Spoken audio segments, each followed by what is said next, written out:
Last week we read about the story of Noah, who was saved from the flood, him and his family, because he was a righteous man. And this week we read the story of Avraham.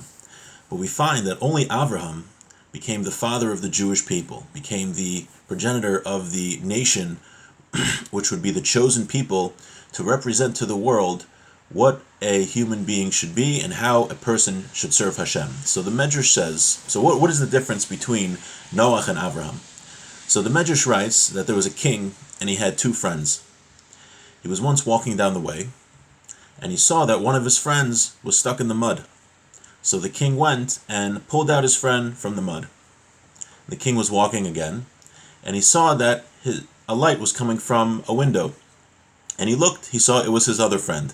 So he told his other friend, "Now that you are lighting the way for me from the window, why don't you walk in front of me to light the way? No need to only do it from the window."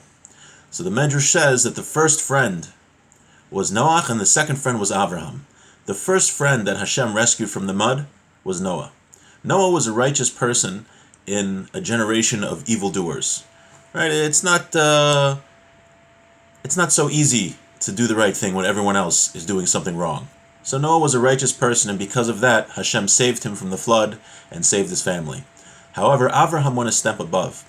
Avraham wasn't only a tzaddik, but his whole being was devoted to serving Hashem, to the point where he shared that message with all of humanity. We know that Avraham made many converts to Judaism, that people should stop worshiping idols and to believe in one God. So Hashem tells him, "Why do you only light the way for me through the window in Mesopotamia? Come and light the way for me in Israel and enlighten the whole world." And that's why Avraham merited to be the father of the chosen people, of the Jewish people, because his whole being was infused. His whole goal in life was just to serve Hashem and to spread that message of God throughout the world. So while Noah was a righteous person and deserved to be saved, only Avraham had that higher level of his whole being being totally overcome with love of Hashem and wanting to dedicate himself to loving Hashem. And that's the example that we should follow in our lives. Our goal should be, it's a very high level, but even if we're not at that high level now, we should know what our goals are. We should know that the goal of life